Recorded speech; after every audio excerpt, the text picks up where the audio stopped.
Recording audio.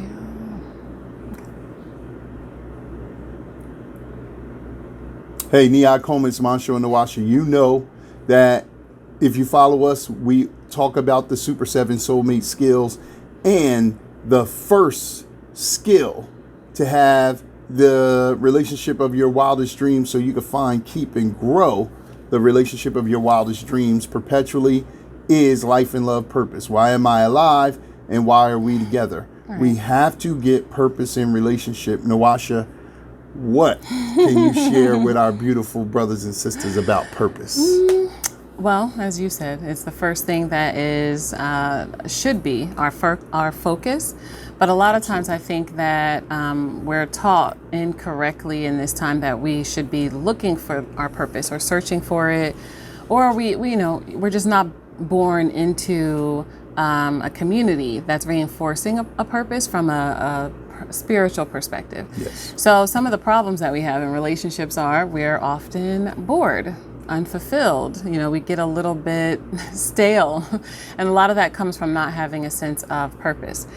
From a cultural perspective, we would have a divining to our purpose. So when there's a baby coming, there's this excitement that there's something new to add to life, to the community, to the family.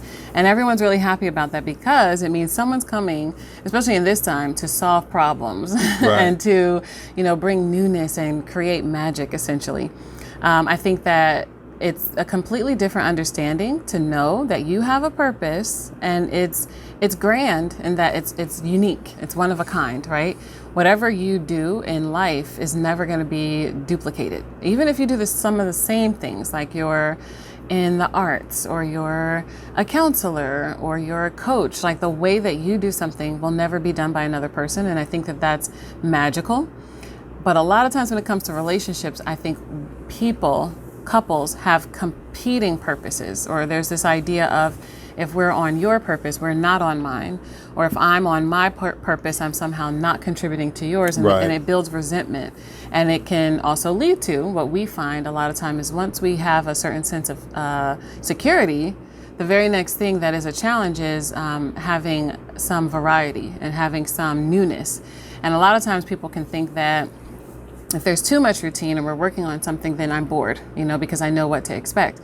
And I think that this is something that's very unique, definitely in westernized cultures, because we also, when you ask someone, who are you? A lot of times we lead to what do I do in the world, which might not actually be my purpose. Right. So there's, tons of studies that say, the majority of us as Americans, like a good 3/4 of us, believe that there's purpose to life and believe that we are looking for it. But what happens is there's a gap between always looking for something and pursuing it and then actually achieving it. So I think another group of people, we say my purpose is, or I am a teacher, I'm a counselor, I'm a business owner, so a lot of our purpose is wrapped up into our identity. But the problem with identity as it first presents, I think, in the United States and in a lot of westernized places is that identity we tend to latch onto it pretty early from the first things that we get recognized for. So the first things we're kind of like successful in that other people say we're successful in. So if you're great at sports, then you're an athlete. If you're great at academics, then you are smart, right? So what happens is we will rarely do something that shakes our identity. Right. So if I'm smart, I'm not going to do something that makes me look dumb, which for many of us, that's everything you don't know how to do. I was just going to say, anything you don't know how to do, which is a lot in relationships, you're not going to do it because you don't want to look like an idiot if your identity is wrapped up into being smart, right?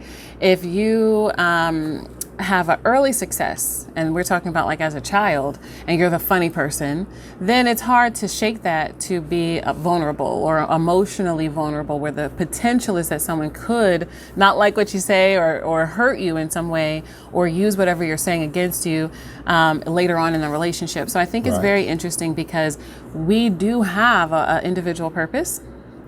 We have a reason for being in the world. But from an indigenous perspective, there is the science of soulmating, which says the purpose of a relationship is to unify purposes, which can seem as though it's a conflict, but actually it's complementary science. Right. So for you to be completely in your purpose is, what do you love to do? What are you called to take care of? If it's a value-driven or mission-driven kind of purpose, what did you love before someone sucked all of the life out of you? So what did you love when you were a child? What could you lose time in? All of those things are your purpose. And when you meet someone and you're looking at what their purpose is, you're looking to align and harmonize and say that we have complementary purposes where something that I love, whatever is great about you, can also help me grow that or help me counteract some obstacles to that. And it's not that it's in conflict. Right. So what would you say? Yeah, I would say purpose is it's so multifaceted, but it's simple. One of our Jegnas, Malidoma Soulmate, said that you are never not on your purpose. And I find that so reassuring because oftentimes when we talk to couples and we say the first of the Super 7 skills is life and love purpose, knowing why you're alive and why you're here, people get like the raccoon eyes or the deer eyes stuck in the headlight. It's like, what is your purpose? And people don't want to admit, hey, I'm just with this person because they make me feel good. And soon as they don't, I'm going to get rid of their ass. What we're saying is that a relationship got to have a purpose outside of just the two of you liking each other. It has to serve a greater good, or else when those inevitable times come when you're not so connected, or you love each other but you're not liking each other's behavior or their treatment of one another, you have to cleave on to something that is bigger than the two of you. If you don't have that, then the relationship will implode, and we see that often. But I also think that purpose is going to fill your calendar, your relationship calendar. It's going to give you something to do in the 7th year, in the 20th year, and it actually helps you survive through the changes of time because you're focused on a purpose that is divine and that is necessary for the two of you to work together toward. Yeah. So it's a simple concept, but I think it loses people. It be going over heads, and it's like it's right there in you. What I think is really dope and interesting, two people who have a magnetic attraction toward one another to feel better or because they like the way they look or something like that. Actually, what is happening on a deeper level is it's two people that have similar purpose or complementary purpose coming together. So we don't have to change a lot of what we're doing. We just have to align it on a more substantive and deeper level.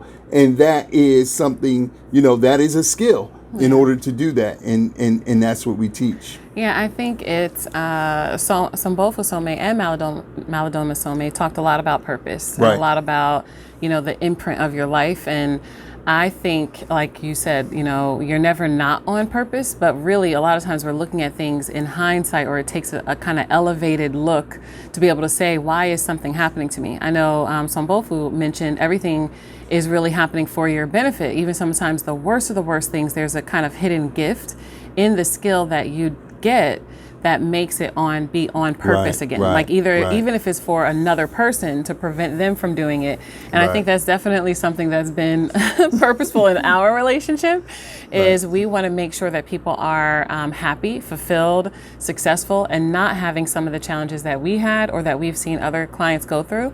And I like to say that, your purpose is this kind of final destination. You're going to live it out, because that's why you're here, right? Right. Especially if you believe in any kind of divine order, which we do as spiritual people, as Black people, we believe things are in divine order. So I look at it as like a GPS, you have this direction, this final destination, as it's destiny, right? Your destination. And there's not ever any one way to get there, right? So what someone else is doing is not what you have to do. If you put something into the GPS, you can say, hey, I want to skip tolls. I want to skip accidents. I want to take the scenic route, even if I want to go roundabout. And I think you can also add some stops in between. You can make a lot of changes, but ultimately you have to kind of know where you're going to drive and to travel and to move, because you have some direction of the ultimate destination that you want to get to. And I think that purpose, life and love purpose gives you that direction. And that's what's so important in this time of a lot of distraction and a lot of chaos and a lot of trauma. We need to be able to make empowered decisions, empowered directions, even through the midst of healing and learning and exploring. And we also need to know that we're here for a great reason in the scheme of life, and that the person we align with is also here for a great reason. It's never to be duplicated. So we have a unique opportunity to align our purposes, our life and our love in a way that is ultimate, wonderful, fulfilling destination. So